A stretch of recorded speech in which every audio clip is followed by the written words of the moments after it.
If you're interested in pushing your running performance above and beyond your genetic potential limits, you're in the right place. Today, we're going to be talking about a shoe that I now have over 75 miles on in racing and in training. So I feel like I have a pretty good handle on how this shoe works for me personally, and possibly that's going to be good information for you too. I'm 70 inches tall, 166 pounds, 62 years old. So that gives you an idea body-wise where I match up to you. Because what you want to remember when thinking about super shoes, these top-tier marathon shoes, when you're getting ready to drop close to $300 on a shoe, you want to make sure that shoe is made for your type of running, your strides or landing. If you're a forefoot runner, neutral runner, or heel striker, that all plays a part in picking the right type of shoe. So the shoe obviously we're talking about today, I'm sure you saw it in the thumbnail and in the title, and that's the Nike Alphafly version 3. Now I picked these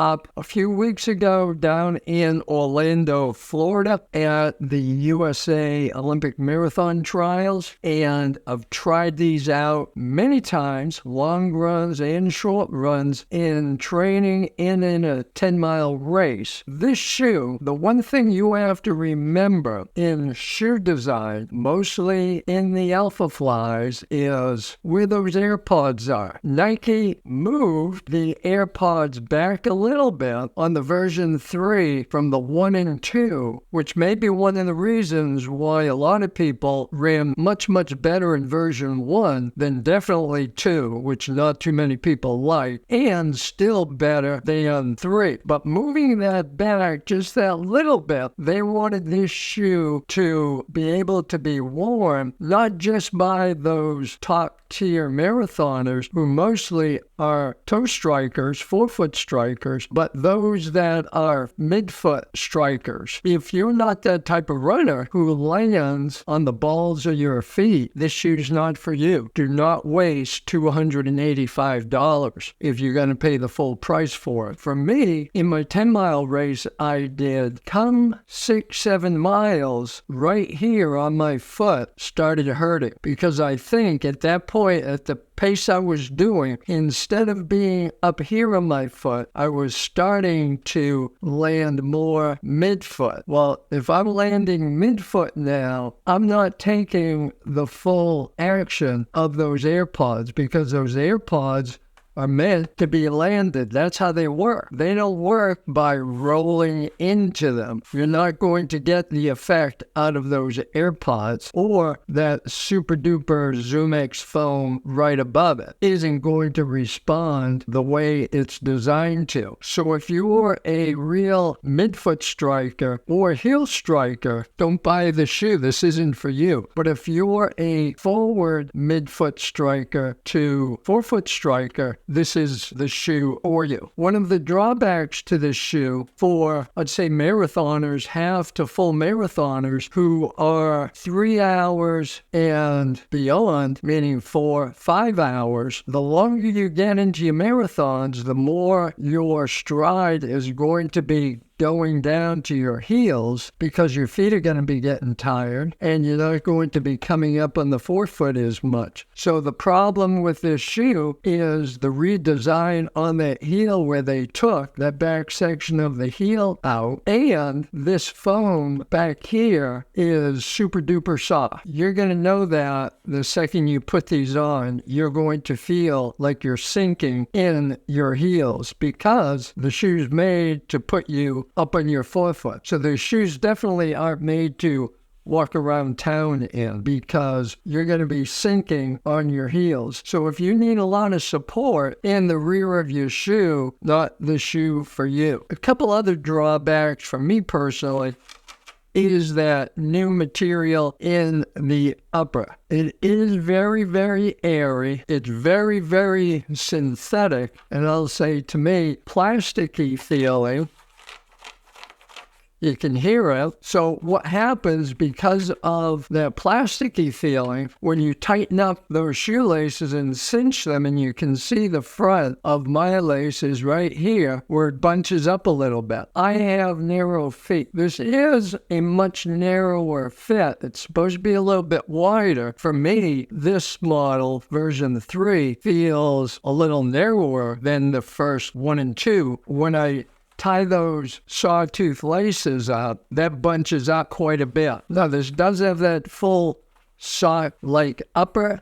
There's no individual tongue, which I tend to like if it fit properly. If it was more of a neoprene type upper, I would absolutely love it rather than that synthetic plasticky feel. With that full sock type upper, when you cinch those laces up, you're going to have a lot of bunching where that tongue section should be. So you're going to have to play around with your lacing and smooth out that tongue material. On the ankle area, on the version 3, this has probably half of the amount of padding on the inside here all the way around than the version 2 did. I definitely felt that in my race. I didn't get any abrasions because I wear mini crew socks. But if you're someone who wears no-see socks, the real short ones, or ones that don't come up higher than the Achilles section here, I think you will have some abrasion. Keep that in mind. May start bleeding on you, may start blistering. You wear the low socks, make sure you put some type of bandage on the back of your heel Achilles section so that part of the shoe doesn't bite you. The one thing I really like is that pull tab right there. The one thing they took off was the pull tab on the tongue area that version 2 had. That was nice to help get this on, because like any shoe that is a sock-like upper, you pretty much need those, but they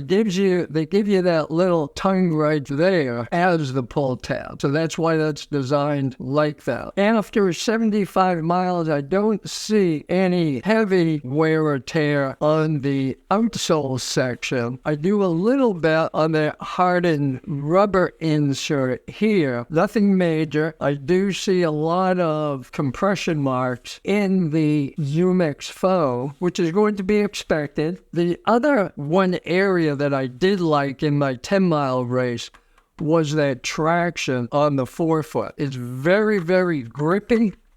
It's not a flat rubber. The areas we ran in were a mixture of surfaces from hot top to concrete to hard packed dirt to crushed fine gravel to wooden trail through a almost swampy section of a greenway path through Charlotte, North Carolina. On the dirt section and the gravel, the grippy rubber really helped out. On the hot top and the concrete, mostly, that real hard plastic of these orange sections, I definitely felt them on those part of my feet. Because of the wide groove here, I did feel that splay in the shoe. So with that, when your foot's coming down, the two sections inside and outside of your shoe are going to compress and widen. And then as your foot goes up, they're going to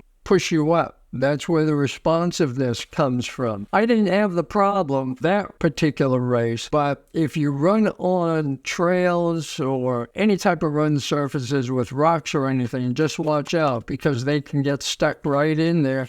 And that black that you see right there and through here is the full-length carbon plate. Other than where those AirPods are, from here to here, other than the AirPod, that's a cavity underneath the section, the midsole there. You can see right through that opening there. Just keep that in mind. That's another area where little stones or sticks or mud, if you run in muddy sections, can get caked in there. So off and on, you want to check that part of the shoe, because what you definitely don't want to have happen is a little rock gets stuck in there, and then when you're running, that's going to possibly crack the carbon plate, and there goes $285. Where that's the cavity underneath, you can see as I pull that right there. So again, this is Dr. Dave Hale for Push the Run YouTube channel. I'd appreciate it if you give a thumbs up, hit that notification button so you'll get notified when the next videos come out. And if you're not subscribed, please subscribe, because we have some exciting things coming out over the next couple months that you as a subscriber will be able to be involved with. See you out on the running trails. Peace.